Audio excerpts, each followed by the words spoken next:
दोस्तों कैसे हैं आप लोग। उम्मीद करता हूँ आप सब एकदम फर्स्ट क्लास होंगे। आज की हमारी एनिमे की कहानी कुछ अलग कुछ हटके है। टाइम ट्रेवल यानी समय यात्रा जैसे कॉन्सेप्ट्स में तो हमेशा से आप सभी की रुचि रही ही होगी। मुझे भी पर्सनली ऐसी मूवीज बहुत पसंद आती है जहाँ हमें टाइम ट्रेवल जैसी चीजें देखने को मिलती है। कितना इंटरेस्टिंग होता ना अगर हम समय में पीछे जाकर अपना प्रेजेंट और फ्यूचर चेंज कर पाते। हम प्रेजेंट में हुई किसी भी दुर्घटना को पास्ट में जाकर फिर से सही कर सकते थे। हम खुद के साथ या दूसरों के साथ होने वाले किसी भी हादसे से बच पाते और इवन अपनी प्रेजेंट में की गई गलतियों को पास्ट में जाकर फिर से सही कर पाते। इस तरह हम अपना पूरा का पूरा फ्यूचर ही बदल सकते थे। कुछ इसी कॉन्सेप्ट पर बेस्ड है हमारी आज की एनिमे की कहानी, जिसका नाम है इरेज्ड, जिसे जापान में बोकु दागे का इनाई माची नाम से जाना जाता है। इरेज्ड एक एनिमेटेड टीवी सीरीज है जो कि राइटर केई सेनबेई की मांगा से उठाकर बनाई गई है। ये एनिमे टाइम ट्रेवल और मर्डर मिस्ट्री का एक परफेक्ट कॉम्बिनेशन है। इसके टोटल सिर्फ 12 एपिसोड्स हैं। मैं ये 12 के 12 एपिसोड सिर्फ 2 वीडियोस में कवर करने की कोशिश करूंगा। करने को तो मैं ये 12 एपिसोड्स एक ही वीडियो में भी एक्सप्लेन कर सकता हूँ, पर मैं नहीं चाहता कि आप इस वजह से बहुत सी बातें मिस कर जाओ। ये कहानी है बड़ी दिलचस्प, तो इसे बारीकी के साथ बताना बहुत जरूरी है, मेरे लिए भी और आपके लिए भी। तभी इस कहानी का असली मजा आएगा। जहाँ अभी इस वीडियो में मैं इसके फर्स्ट 6 एपिसोड्स को एक्सप्लेन करने जा रहा हूँ। ये series mystery, science fiction, thriller type की मूवी है जिसका हर एक एपिसोड आपको अगला एपिसोड जानने में मजबूर कर देगा। इसे IMDb में दिए गए हैं 8.5 स्टार्स आउट ऑफ 10, माय एनिमलिस्ट में दिए गए हैं 8.34 स्टार्स और रॉटन टोमेटोज के टोमेटो मीटर में से किया गया है 100% fresh. This is way too much guys. तो ये तो हो गई इस एनिमे सीरीज की स्पॉइलर फ्री इंट्रोडक्शन। अब ज्यादा टाइम न वेस्ट करते हुए अपनी इंट्रोडक्शन देके आज की खूनी एक्सप्लेनेशन का शुभारंभ करते हैं। हेलो नमस्कार सत श्री अकाल आदाब। This is me Anurag and you are watching anime loft.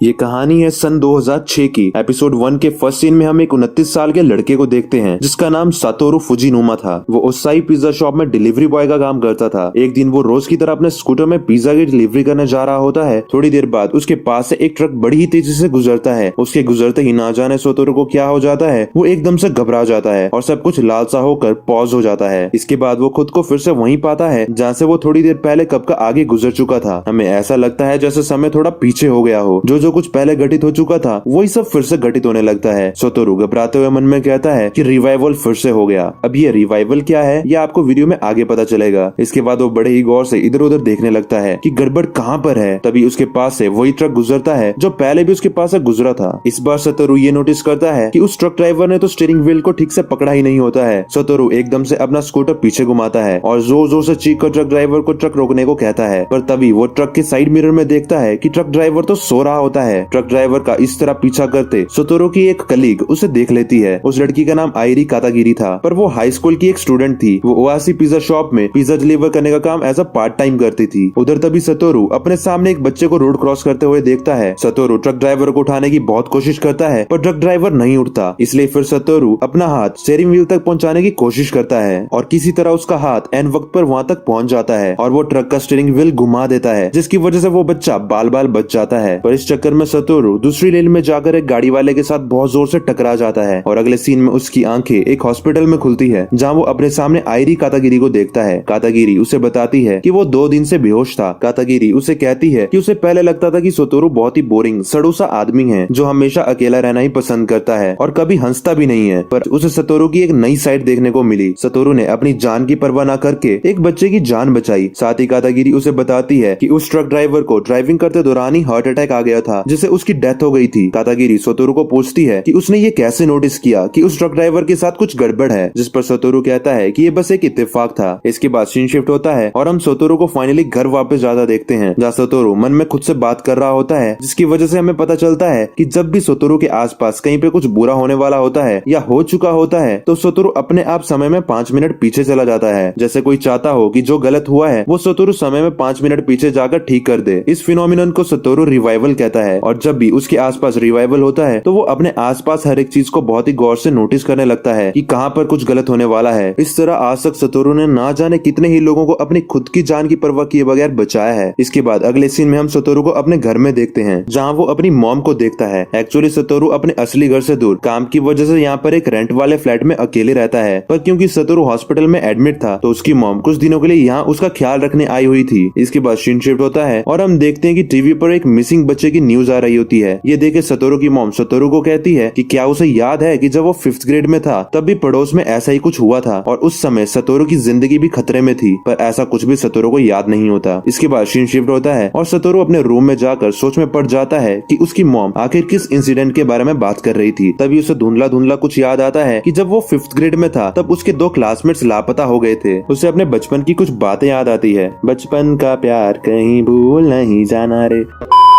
जब वो बहुत छोटा था तब वो बहुत शाय हुआ करता था। एक दिन उसे प्लेग्राउंड में एक लड़का मिला जिसका नाम जुन शिरोतोरी था। उस दिन के बाद वो लड़का रोज सतोरू के साथ खेलने लगा। सतोरू उसे यूकी बुलाया करता था। यूकी सतोरू को हमेशा कहा करता था कि नीडर बनो, क्योंकि अगर तुम में साहस है तो तुम कुछ भी कर सकते हो। इसके बाद सतोरू बताता है कि उसके 2 क्लासमेट्स के गुम होने के 6 महीने बाद यूकी को किडनैपिंग के सिलसिले में गिरफ्तार कर लिया गया और उसे मार दिया गया। यानी कि सतोरू के क्लासमेट्स को किडनैप करने वाला और कोई नहीं बल्कि यूकी था। इसके बाद हमें अगले दिन का सीन दिखाया जाता है जब सतोरू और उसकी मॉम मार्केट से सामान लेकर घर वापस आ रहे थे। कुछ देर चलने के बाद अचानक सतोरू का रिवाइवल हो जाता है और वो 5 मिनट पीछे चला जाता है। रास्ते में जो कुछ भी पहले हो चुका था वो सब फिर से रिपीट होने लगता है। सतोरू हर एक चीज को बहुत गौर से नोटिस करने लगता है कि अब इस बार उसे किसे बचाना है, पर उसे कहीं भी कुछ गलत नहीं लगता। वो अपनी मॉम को पूछता है कि क्या उन्होंने कुछ वियर्ड होता हुआ नोटिस किया, जिस पर उसकी मॉम उसे कहती है कि उन्हें कुछ पता नहीं लग रहा कि सतोरू किस बारे में बात कर रहा है। शायद सतोरू ने अपने इस रिवाइवल के बारे में किसी के साथ भी शेयर नहीं किया है, तो किसी को क्या ही पता होगा कि सतोरू की बात का सच में कुछ मतलब है। तभी सतोरू की मॉम को याद आता है कि सतोरू ने ऐसा ही कुछ तब भी कहा था जब वो छोटा बच्चा था और वो भी इधर उधर देखने लगती है। तभी वो नोटिस करती है कि एक आदमी शायद उन्हें जैसे देख रहा था। उस आदमी के साथ एक छोटी बच्ची थी। वो आदमी उस बच्ची को अपने साथ एक गाड़ी की तरफ ले जा रहा होता है और सतोरू की मॉम उस पर नजरें गड़ाई रखती है। इसके बाद वो गाड़ी में बैठ जाता है और वहाँ से चला जाता है, लेकिन वो उस बच्ची को अपने साथ गाड़ी में नहीं ले गया था। तभी वहाँ पर कादागिरी आ जाती है और सतोरू की मॉम उसे अपने घर डिनर पर इनवाइट करती है। इसके बाद वो सब साथ में डिनर करते हैं। सतोरू की मॉम कहती है कि क्या वो दोनों गर्लफ्रेंड बॉयफ्रेंड है, जिस पर वो दोनों कहते हैं कि वो बस दोस्त हैं। इसके बाद वो ढेर सारी बातें करते हैं और फिर सतोरू उसे उसके घर तक छोड़ने जाता है क्योंकि बहुत रात हो गई थी। इसके बाद जब वो अपने फ्लैट वापस आता है तब उसकी मॉम उसे कहती है कि जब वो दिन को मार्केट से वापस आ रहे थे तब शायद सतोरू ने अनजाने में एक बच्चे को किडनैप होने से बचा लिया। ये सुनकर सतोरू हैरान रह जाता है। इसके बाद अगले दिन का सीन दिखाया जाता है जब सतोरू एक बुक शॉप में एक पुराना आर्टिकल पढ़ रहा था। उस आर्टिकल में उसके 5th ग्रेड के दौरान हुई 2 बच्चों वाली किडनैपिंग का किस्सा लिखा हुआ था, जिसमें लिख रखा था कि जुन शिरातोरी यानी कि यूकी ने 2 बच्चों का किडनैप कर उनका मर्डर किया था, जिसकी वजह से जब वो पकड़ा गया तब उसे सजाए मौत हुई। साथ ही उसे वहाँ पर उन किडनैप किए गए बच्चों में से एक का नाम भी दिखाई देता है जो कि कायो हिनाजुकी था। ये नाम पढ़ते ही उसे बहुत सी बातें याद आ जाती है, जैसे कायो उसकी क्लासमेट थी जो कि हमेशा अकेली रहती थी। सतोरू ने एक दिन रात को स्कूल से घर जाती बार उसे पार्क में अकेला खड़े देखा, पर क्योंकि उन्होंने आपस में कभी बात नहीं की थी तो सतोरू उसे वहीं ऐसे ही अकेला छोड़कर घर चला गया। और वो दिन आखिरी दिन था जब उसने काया को आखिरी बार देखा था, क्योंकि उसी रात वो गायब हो गई और बाद में उसकी डेड बॉडी मिली, जिसकी वजह से सतोरू बहुत ही डिप्रेस हो गया था और खुद को कोसता रहता था कि काश अगर उसने उस रात उसे अपने साथ घर की तरफ चलने को कहा होता तो आज वो जिंदा होती। सतोरू की मॉम ने वो सब किया जिससे सतोरू इस किस्से को भूल जाए और धीरे धीरे सतोरू समय के साथ साथ इस इंसिडेंट को भूलता चला गया। दूसरी तरफ हम सतोरू की मॉम को शॉपिंग करते हुए देखते हैं, जहाँ वो उसी आदमी के बारे में सोच रही होती है जो उन्हें पिछले कल एक बच्ची के साथ दिखा था। वो मन में कहती है कि वो आदमी सच में उस बच्ची का किडनैप करने जा रहा था, पर शायद उनके देख लेने की वजह से उसने अपना माइंड बदल दिया। साथ ही वो कहती है कि उनके उसे देखने पर उसने अपना चेहरा एकदम से ऐसे छिपा दिया जैसे वो उनको जानता हो। सतोरू की मॉम को लग रहा होता है जैसे उन्होंने वो आंखें पहले भी कभी कहीं देखी है, पर उन्हें याद नहीं आ रहा होता कि कब और कहाँ। तभी उन्हें कुछ याद आता है और अगले सीन में हम देखते हैं कि वो एक पुराना आर्टिकल पढ़ रही होती है जिसके अकॉर्डिंग जुन शिरातोरी यानी कि यूकी के पकड़े जाने के बाद भी बच्चों का किडनैपिंग और मर्डर का सिलसिला नहीं रुका, जिसने इस थ्योरी को अराइज किया था कि जुन शिरातोरी वो किलर नहीं था। और अब शायद सतोरू की मॉम को पता चल चुका था कि असली किलर कौन था। वो घबरा जाती है कि ना जाने इतने सालों से उस आदमी ने कितने ही बच्चों का किडनैप और मर्डर किया होगा। इसके बाद वो अपने घर जाते हैं और कहते हैं कि उन्हें ये सब सतोरू को बताना पड़ेगा। अब समय आ गया है उसे सब कुछ बताने का। तभी अचानक उनके पीछे कोई चाकू घुसा देता है और सतोरू की मॉम नीचे गिर जाती है। वो उस आदमी का चेहरा देखकर मन में कहती है कि इसका मतलब वो सही थी, ये किलर वही है। वो सतोरू का बचपन याद करने लगती है कि काश तब उन्होंने सतोरू की बात का विश्वास कर लिया होता कि यूकी किलर नहीं है। वो अपना हाथ अपने फोन की तरफ बढ़ाने लगती हैं क्योंकि उन्हें मरने से पहले असली किलर के बारे में सतोरू को बताना था, पर उनका फोन वो किलर उठा लेता है और सतोरू की मॉम अपना दम तोड़ देती हैं। तभी सतोरू भी अपने काम से वापस अपने रूम पहुंच ही गया होता है कि उसे अपने सामने से एक अजीब सा आदमी गुजरते हुए दिखता है। सतोरू देखता है कि उसके रूम का दरवाजा तो खुला पड़ा होता है। अंदर जाने पर वो अपनी मॉम को जमीन में पड़ा देखता है। वो थोड़ा घबराता है और कहता है कि मॉम मजाक मत करो, और जैसे वो पास जाके देखता है तो उसकी रूह काम जाती है। वो बहुत जोर से चीखता है। तभी वहाँ पर उसकी मकान मालिक आ जाती है और उसकी मॉम की लाश और उसके हाथ में खून देखकर उसे ऐसा लगता है जैसे सतोरू ने ही अपनी मॉम का मर्डर किया है। वो बुरी तरह काम जाती है और पुलिस को बुला लेती है। पुलिस वाले सतोरू को अरेस्ट करने आते हैं। सतोरू कहता है कि उसने अपनी मॉम का मर्डर नहीं किया है, बल्कि यहाँ से पहले एक आदमी गया था, पर कोई भी उसकी बात का विश्वास नहीं करता। सतोरू घबराते हुए वहाँ से भागता है और अगले ही पल उसकी आंखें एक अनजान जगह पर खुलती है, जहाँ उसे सब जैसे जाना पहचाना सा लगता है, पर उसे याद नहीं आ रहा होता कि ये जगह कौन सी है। वो खुद को सवाल पूछता है कि क्या ये रिवाइवल है। तभी उसे अपने साथ एक लड़का भागता हुआ दिखता है। वो मन में कहता है कि शायद वो इस बच्चे को भी जानता है, पर उसे याद नहीं आ रहा होता कि ये है कौन। तभी वो उसके साथ भागते भागते एक एलिमेंट्री स्कूल पहुंचता है, जहाँ पर सन 1988 लिखा होता है और हम देखते हैं कि सतोरू तो 5th ग्रेड का एक छोटा बच्चा होता है। यानी कि दोस्तों, इस बार रिवाइवल में वो सिर्फ 5 मिनट समय में पीछे नहीं, बल्कि पूरा का पूरा 18 साल पीछे आ गया होता है। शायद जो कुछ प्रेजेंट में हो रहा है उसका लेना देना 18 साल पहले घटित हुई घटना से है, इसीलिए वो इतना पीछे आ गया। और इसी के साथ एपिसोड 1 यहीं पे खत्म हो जाता है। एपिसोड 2 के फर्स्ट सीन में हम सतोरू को अपनी क्लासरूम में देखते हैं, जहाँ उसे ये समझ नहीं आ रहा होता कि वो समय में इतना पीछे आगे कैसे और क्यों आ गया। इसके बाद वो चुपके से स्कूल से भाग के अपने घर की तरफ जाने लगता है, क्योंकि वो अपनी मॉम से मिलना चाहता था। घर पहुंचने पर वो घर का मेन डोर लॉक पाता है। शायद उसकी मॉम अभी घर पर नहीं थी। तभी उसे याद आता है कि उसकी मॉम घर की चाबी वहीं एक बॉक्स के नीचे छिपा के रखती थी। वो बॉक्स हटाता है और चाबी वहीं पर पड़ी होती है। वो अपने घर के अंदर जाता है और मुस्कुराता है, क्योंकि उसके घर और घर में पड़ी चीजों से उसकी पुरानी यादें ताजा हो जाती है। कुछ देर के बाद उसकी मॉम घर आती है और अपनी मॉम को जिंदा देख के उसकी आंख में आंसू आ जाते हैं। उसकी मॉम उसका ऐसा अजीब सा रिएक्शन देखकर उसे पूछती है कि उसे आखिर क्या हुआ है, जिस पर सतोरू कहता है कुछ नहीं, उसे बस अपनी मॉम को देख के खुशी हो रही है। इसके बाद डिनर करते समय सतोरू अपनी मॉम को सॉरी कहता है और उसकी आंखों में आंसू आ जाते हैं। उसकी मॉम को समझ नहीं आ रहा होता कि ना जाने आज इसे हो क्या गया है। इसके बाद सतोरू मन में खुद को कहता है कि ये एक रिवाइवल है। हो सकता है कि 18 साल बाद होने वाली उसकी मॉम की डेथ का कनेक्शन इस समय से हो, इसीलिए वो इतना पीछे आ गया। उसे अपनी मॉम और साथ ही अपने क्लासमेट्स को बचाने का एक और मौका मिला है, तो वो किसी भी हालत में इसे वेस्ट नहीं जाने देगा। इसके बाद अगली सुबह स्कूल जाते हुए सतोरू की नजर कायो पर पड़ती है। दोस्तों, कायो वही लड़की है जिसका किलर ने किडनैप कर मर्डर किया था। सतोरू इसके बाद अपनी नजरें कायो पर गड़ाए रखता है। कायो का कोई भी दोस्त नहीं था। वो हमेशा स्कूल में भी अकेली ही रहा करती थी। बाकी बच्चे भी उसका इस वजह से मजाक उड़ाया करते थे। क्लास में एक जगह सतोरू नोटिस करता है कि कायो के पाँव में तो जख्म के निशान है, जैसे उसे किसी ने बहुत बुरी तरह पीटा हो। इसके बाद ब्रेक होने पर सतोरू के दोस्त सतोरू को घेर लेते हैं। सतोरू को याद आता है कि ये सब तो उसके बचपन के खास दोस्त हुआ करते थे। उनमें से एक लड़का जिसका नाम केनिया था, सतोरू को पूछता है कि क्या सतोरू कायो को लाइक करता है, क्योंकि उसने नोटिस किया कि आज सारा दिन सतोरू कायो को ताड़ रहा था। इससे पहले कि सतोरू को जवाब दे पाता, उसके बाकी सभी दोस्त खुश होकर लव गुरु बन के उसे एडवाइस देने लगते हैं और उसे जबरदस्ती कायो से बात करने भेजते हैं। सतोरू कायो के पास जाकर उसे कहता है कि क्योंकि उन दोनों का घर सेम रास्ते में पड़ता है, तो वो सोच रहा था कि वो दोनों साथ में घर की तरफ चलें। साथ ही वो कहता है कि वो कायो के साथ दोस्ती करना चाहता है। कायो सतोरू को कहती है कि वो कायो की तरह ही फेक लग रहा है, जैसे वो अंदर से कुछ और हो और बाहर से कुछ और फिर कायो उस पर कुछ खास दिलचस्पी नहीं दिखाती और वहाँ से जाने लगती है। उसी दौरान सतोरू कायो के पाँव पर एक और जख्म का निशान नोटिस करता है और मन में खुद को कहता है कि कायो के मरने वाले दिन के पहले से ही कुछ तो कायो के साथ बुरा होता आ रहा था, तभी उसे ये निशान है। अगर सतोरू इसके बारे में पता लगा ले तो शायद वो इस बार कायो को बचा सकता है। और हम देखते हैं कि दूर से यूकी उन दोनों को देख रहा होता है। इसके बाद अगले दिन का सीन दिखाया जाता है जब स्कूल से छुट्टी हो गई थी। सतोरू के दोस्त सतोरू से पूछते हैं कि उसके ग्लव्स कहाँ पर हैं, जिस पर सतोरू कहता है कि वो शायद गुम हो गए हैं। जिस पर उसके दोस्तों से कहते हैं कि हो सकता है सतोरू उन्हें हमारे हाइड आउट में भूल गया हो। सतोरू को याद आता है कि बचपन में उसका और उसके दोस्तों का एक हाइड आउट हुआ करता था, जहाँ वो सब मिला करते थे। सतोरू अपने दोस्तों को कहता है कि क्यों ना आज हम सब हाइड आउट चलें, जिस पर शॉक होकर उसके दोस्त उसे कहते हैं कि क्या वो भूल गया कि उन सब ने मिलकर ये डिसाइड किया था कि वो कुछ दिनों तक हाइड आउट नहीं जाएंगे। सतोरू घबराते हुए मन में खुद को कहता है कि उप्स, फंस गया, और वो अपने दोस्तों को कहता है कि उसके ये दिमाग से ही निकल गया था। केनिया ये सब नोटिस कर रहा होता है और घर जाते वक्त अकेले में सतोरू से पूछता है कि सब ठीक तो है, जिस पर सतोरू घबराते हुए हाँ कहता है। केनिया सतोरू को याद दिलाता है कि अभी तक सतोरू ने स्कूल मैगजीन भी नहीं पढ़ी है। इसके बाद सतोरू घर जाके सबसे पहले स्कूल मैगजीन निकालता है और उसमें कायो का लिखा एक ऐसे पढ़ता है, जिसमें कायो ने लिख रखा था कि वो इस दुनिया से दूर एक आइलैंड जाना चाहती है, जहाँ कोई भी लोग ना हो, जहाँ वो अकेली हो और इवन तक कि उसकी मॉम भी वहाँ पर ना हो। वो जो चाहे जब चाहे वो सब फ्रीली वहाँ कर पाएगी, उसे रोकने वाला वहाँ कोई नहीं होगा। सतोरू को कायो का ये ऐसे पढ़कर उसमें बहुत दर्द दिखता है। उसे लगता है कि हो सकता है कि वो जख्म कायो की मॉम ने ही उसे दिए हैं, इसलिए वो ऐसी जगह जाना चाहती है जहाँ उसकी मॉम भी ना हो और वो फ्रीडम एंजॉय कर सके। सतोरू डिसाइड करता है कि अब वो कायो से दोस्ती करके रहेगा। इसके बाद वो डिनर करते हुए अपनी मॉम को कहता है कि क्योंकि उसका बर्थडे आने वाला है, तो वो अपने कुछ दोस्तों को इस बार अपने घर पर इनवाइट करना चाहता है। अगले दिन स्कूल से घर वापस आती बार उसे ऑलरेडी पता होता है कि उसे कायो अब कहाँ पर मिलेगी, क्योंकि सतोरू अब समझ गया था कि कायो की मॉम उसे मारा करती थी। तो इसीलिए कायो स्कूल के बाद सीधे घर नहीं जाया करती थी, बल्कि पार्क में अंधेरे में कुछ टाइम स्पेंड किया करती थी। सतोरू पार्क में जाता है और इस बार कायो को वहाँ अकेला ना छोड़कर उसके पास जाता है और उसे फिर से कहता है कि वो सच में कायो के साथ दोस्ती करना चाहता है। कायो सतोरू को कहती है कि सतोरू बस अच्छे बनने का ढोंग कर रहा है, जिस पर सतोरू उसे कहता है कि वो सही कह रही है। पहले सतोरू बस अच्छे बनने का दिखावा ही किया करता था क्योंकि वो चाहता था कि लोग उसे भी पसंद करें। ऐसा करते करते धीरे धीरे उसे लोग सच में अच्छे लगने लगे और वो सच में दिल से चाहता है कि कायो उसकी दोस्त बन जाए। इसके बाद सतोरू कायो को अपना बर्थडे इनविटेशन कार्ड देकर उसे अपने घर पर इनवाइट करता है। ये देखकर कायो सरप्राइज होकर थोड़ा ब्लश करने लगती है क्योंकि पहली बार उसका कोई दोस्त बना जो उसे इतनी इंपॉर्टेंस दे रहा हो। इसके बाद कायो सतोरू से पूछती है कि उसके ग्लव्स कहाँ पर है, जिस पर सतोरू कहता है कि वो कहीं गुम गए हैं। कायो के पास भी ग्लव्स नहीं होते और वो एकदम से अपना हाथ सतोरू के हाथ से मिला लेती है, जिसकी वजह से सतोरू को एकदम से गूज़बम्स आ जाते हैं और उसकी हार्ट बीट बढ़ जाती है। सतोरू खुद को मन में कहता है अपनी फीलिंग्स को काबू में रख सतोरू, तो हकीकत में 29 साल का आदमी है। इसी के साथ ही वो मन में खुद को कहता है कि वो कायो के साथ हमेशा ऑनेस्ट रहेगा, पर गलती से मन की जगह उसके मुंह से जोर से ये बाहर निकल जाता है और इसे सुनते ही कायो वहाँ से भाग जाती है। शायद वो शर्मा गई होगी।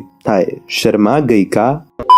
सतोरू खुद को कहता है कि 18 साल पहले उस रात इसी जगह पर उसने कायो को आखिरी बार देखा था, जिसके अगले दिन वो गायब हो गई थी और बाद में उसकी डेड बॉडी कचरे के बीच पड़ी मिली। पर अब सोचने वाली बात ये थी कि वो दिन कौन सा था जब कायो गायब हुई थी। सतोरू को बस इतना याद होता है कि कायो मार्च में गायब हुई थी, पर उसे एग्जैक्ट डेट याद नहीं होती। सतोरू कायो के गायब होने वाले दिन को डे एक्स कहकर संबोधित करता है। सतोरू को याद आता है कि उसने अपने असली समय में जो आर्टिकल पढ़ा था उसमें कायो की एज 10 साल लिखी थी, जबकि किलर द्वारा किडनैप बाकी लड़कियों की एज 11 साल थी। तो इसका मतलब ये है कि कायो का किडनैप उसके बर्थडे आने से पहले ही हो गया था, यानी कि वो डे एक्स 1 मार्च से लेकर कायो के बर्थडे वाले दिन के बीच होगा। इसका मतलब ये है कि किडनैपिंग वाला डे एक्स का पता लगाने के लिए पहले सतोरू को कायो की बर्थ डेट पता लगानी होगी। सतोरू कसम खाता है कि वो किसी भी हालत में कायो को बचाएगा और उसका फ्यूचर बदलेगा। और इसी के साथ एपिसोड 2 भी यहीं पे खत्म हो जाता है।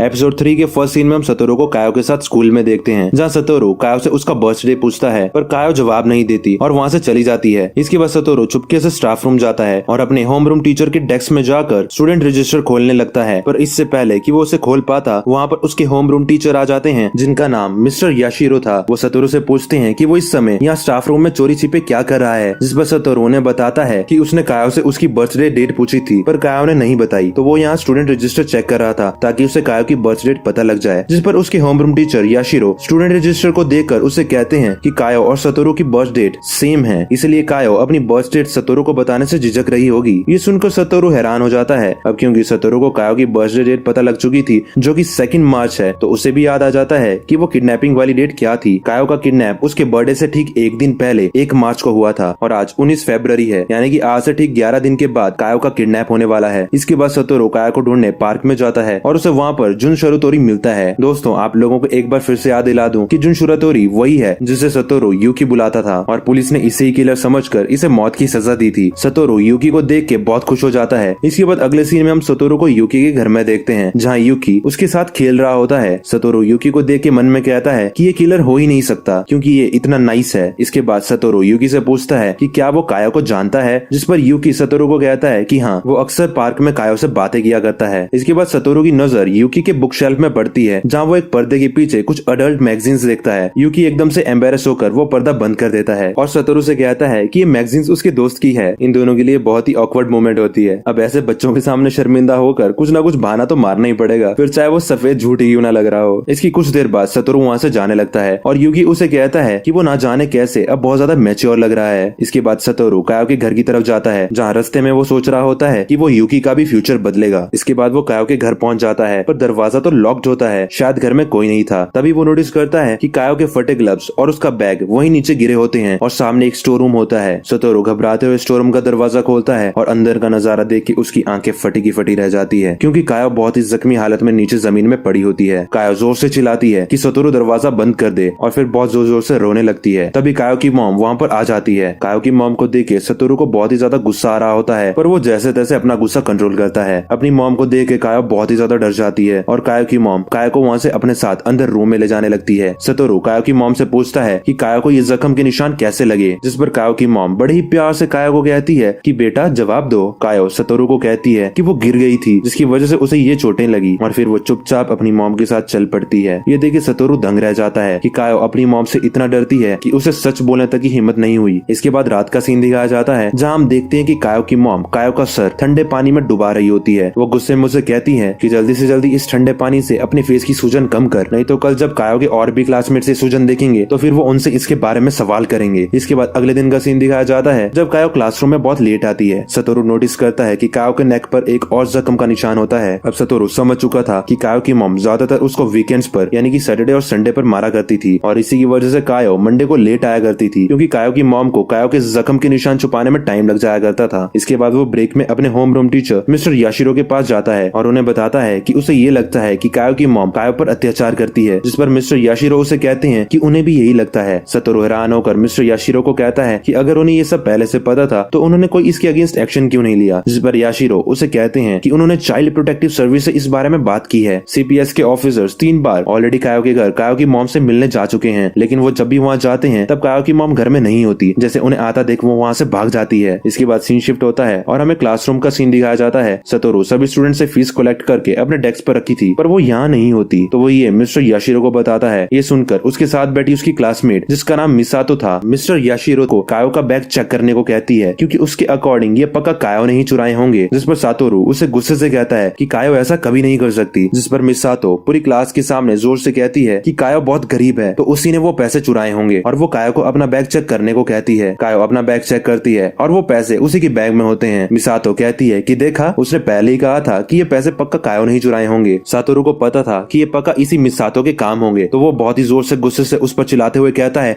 कि चुप कर जा, कायो ऐसा कभी नहीं कर सकती। मिसातो एकदम से डर जाती है और उसकी हालत रोने वाली हो जाती है। कैनिया भी मिसातो को कहता है कि ऐसा भी तो हो सकता है कि वो पैसे जानबूझ के किसी ने कायो के बैग में रखे हों। मिस्टर याशिरो सबको इस टॉपिक को यहीं खत्म करने को कहते हैं, क्योंकि पैसे तो मिल चुके हैं। इसके बाद सीन शिफ्ट होता है और एक जगह कायो सतोरू को उसका स्टैंड लेने के लिए थैंक्स कहती है। साथ ही कायो उसे बताती है कि जब वो 3rd ग्रेड में थी तब मिसातो कायो की पेंसिल का मजाक उड़ाया करती थी, जिसकी वजह से कायो ने मिसातो की फेवरेट मैकेनिकल पेंसिल बाहर फेंक दी। तब से मिसातो कायो से बहुत ज्यादा नफरत करती है। इसके बावजूद मिसातो ने एक बार कायो को अपनी क्रिसमस पार्टी में इनवाइट किया था, वो बस इसीलिए था क्योंकि उसे अपने बड़े क्रिसमस ट्री का शो ऑफ करना था। तभी सतोरू को याद आता है कि आज के दिन वो एक पहाड़ में बहुत ही खूबसूरत ट्री देखने गया था, तो वो कायो को कहता है कि क्या वो उसके साथ आज रात को एक क्रिसमस ट्री देखने चलेगी। इसके बाद सीन शिफ्ट होता है और हम देखते हैं कि वो दोनों एक पहाड़ की ट्रैकिंग कर रहे होते हैं। तभी वहाँ पर 2 फॉक्स आकर उनकी गोल गोल घूमने लगती हैं। ये दोनों बहुत ही खुश हो जाते हैं और सतोरू को याद आता है कि जब वो छोटा था तब वो इस दिन यहाँ अकेले आया था और उसे यहाँ पर यही 2 फॉक्स दिखी थी। जब उसने वापस जाकर ये दोस्तों को बताया तब किसी ने भी उसका विश्वास नहीं किया था, पर अब जब वो यही समय वापस जी रहा है तो उसके साथ कायो है। इसके बाद वो 2 फॉक्स वहाँ से जाने लगती हैं और कायो सतोरू से पूछती है कि क्या ये कपल थे, जिस पर सतोरू कहता है कि शायद हाँ, और तभी वो दोनों रियलाइज करते हैं कि वो दोनों बहुत ही करीब थे और वो एकदम से दूर हो जाते हैं। इसके बाद फाइनली वो उस ट्री के पास पहुंच ही जाते हैं जो कि बहुत सुंदर था, जिसे देख के कायो बहुत ज्यादा खुश हो जाती है और एपिसोड 3rd भी यहीं पे खत्म हो जाता है। 4th एपिसोड को शुरू करने से पहले मैं आपको कुछ कहना चाहता हूँ कि अगर आपने अभी तक हमारे चैनल को सब्सक्राइब नहीं किया है तो अभी वीडियो को पॉज करके सब्सक्राइब बटन दबाकर लाल से ग्रे कर दो और साथ ही बेल आइकन को दबाना मत भूलना, क्योंकि हम ऐसी अलग अलग तरह की एनिमे एक्सप्लेनेशन वीडियोस हिंदी में लेके आते रहते हैं।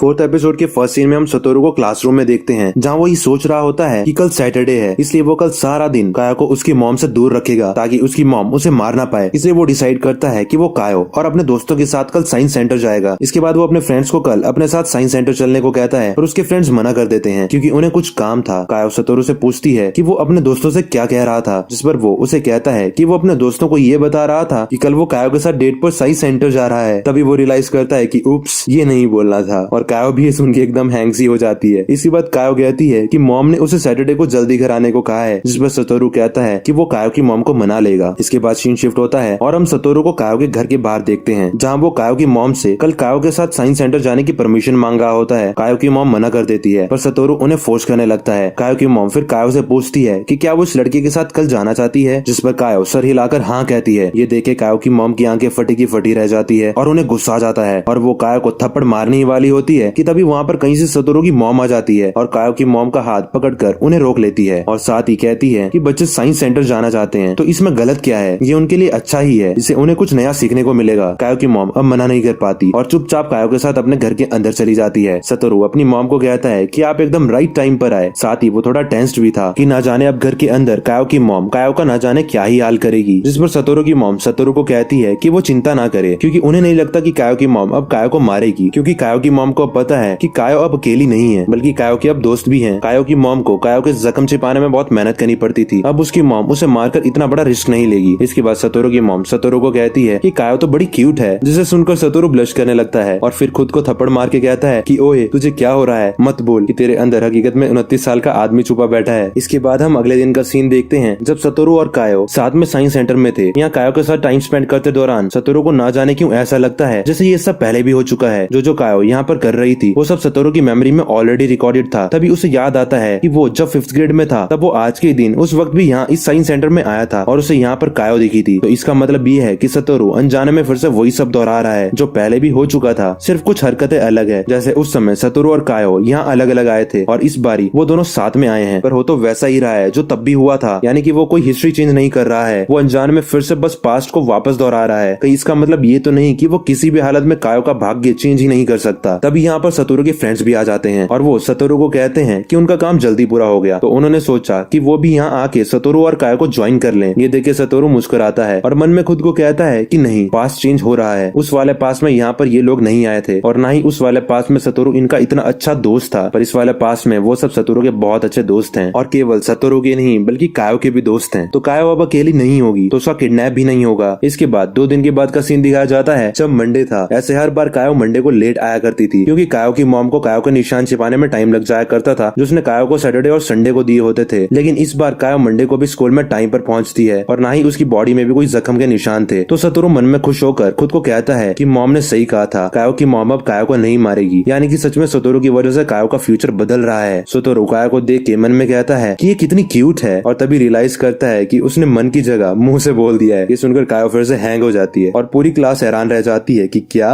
ये सब क्या चला है। इसके बाद हम देखते हैं कि सतोरू क्लासरूम में कायो को देखकर मन में कहता है कि आज 29 फरवरी है और आज के ही दिन उसने कायो को आखिरी बार पार्क में देखा था। कल डे X है यानी कि मार्च 1 है और कल के दिन कायो गुमशुदा हुई थी। इसके बाद सीन शिफ्ट होता है और सतोरू हमेशा की तरह खुद कायो को घर छोड़ने जाता है। इसके बाद अगली सुबह वो बहुत ही तेजी से कायो के घर की तरफ जा रहा होता है क्योंकि आज ही वो डे X था, आज ही मार्च 1 था, वही दिन जब कायो गुमशुदा हुई थी। सतोरू उसके घर पहुंचता है और देखता है कि कायो वहीं पर होती है। वो मुस्कुराता है और कायो का हाथ पकड़ता है। कायो भी ये देख के शॉक हो जाती है और इसके बाद कायो के साथ ऐसे ही हाथ पकड़ के स्कूल जाता है और सारा दिन कायो के साथ ही रहता है। स्कूल खत्म होने पर कायो उसे कहती है कि उसे आज जल्दी घर जाना है, पर सतोरू मना कर देता है और वो दोनों साथ में बहुत देर तक टाइम स्पेंड करते हैं। इसके बाद वो वैसे ही कायो का हाथ पकड़कर वापस घर की तरफ जाता है। रास्ते में वो दोनों उसी पार्क से गुजर रहे होते हैं जहाँ सतोरू ने कायो को गुमशुदा होने से पहले आखिरी बार देखा होता है। सतोरू मन में कहता है कि मैंने किस्मत का लिखा बदल दिया और सतोरू कायो के हाथ को और कस के पकड़ता है। इसके बाद वो कायो को उसके घर पर छोड़कर जोर से कहता है कि वो कल सुबह उसे लेने फिर से आएगा और ऐसा वो जानबूझ के जोर से कहता है ताकि उसकी मॉम और आसपास में जो कोई भी है उन्हें सुनाई दे दे कि कायो अब अकेली नहीं है, कोई है जिसे अब कायो की परवाह है। अगले सीन में हम सतोरू को उसके घर पर देखते हैं जहाँ वो 12 बजने का वेट कर रहा होता है क्योंकि 12 बजते ही ये मनहूस दिन खत्म हो जाएगा। वो टेंशन के मारे इतनी रात को चुपके से घर से बाहर निकलता है और कायो के घर के सामने खड़ा होकर अपनी घड़ी में 12 बजते देखता है और इस बार कुछ भी नहीं हुआ होता। वो खुश हो जाता है और मन में कहता है कि फाइनली उसने कर ही दिखाया, उसने कायो का भाग्य ही बदल डाला। इसके बाद वो घर आता है और शांति से सो जाता है। अगली सुबह वो कायो को देखने के लिए इतना बरकरार था कि 6 बजे ही कायो के घर निकल जाता है। कायो इतनी सुबह सतोरू को अपने घर के बाहर देखे उसे इडियट कहती है। बाय द वे आज के दिन सतोरू और कायो दोनों का बर्थडे था क्योंकि आज 2 मार्च है। और हाँ, आप लोगों को याद दिला दूं कि अभी तक कायो को पता नहीं है कि सतोरू को होम रूम टीचर मिस्टर याशिरो से पता लग चुका है कि आज के दिन कायो का भी बर्थडे है। वो दोनों स्कूल की छुट्टी होते ही स्कूल से निकलने लगते हैं क्योंकि आज शाम को सतोरू के घर पर बर्थडे पार्टी थी और उन्हें इसीलिए थोड़ी शॉपिंग भी करनी थी। पर उनके होम रूम टीचर मिस्टर याशिरो उन्हें बॉक्स उठाने के काम में लगा देते हैं। वो दोनों इस वजह से बहुत लेट हो जाते हैं और फाइनली एक शॉप में जाते हैं जहाँ सतोरू पूरे 5000 यान के ढेर सारे सैंडविचेस लेता है। और तभी उसे याद आता है कि जब वो 5th ग्रेड में हुआ करता था उसने उस वक्त भी अपने बर्थडे पार्टी में पूरे 5000 यान के सैंडविचेस लिए थे, जबकि उस वक्त उसकी बर्थडे पार्टी में वो सैंडविचेस खाने वाले सिर्फ 2 ही लोग थे,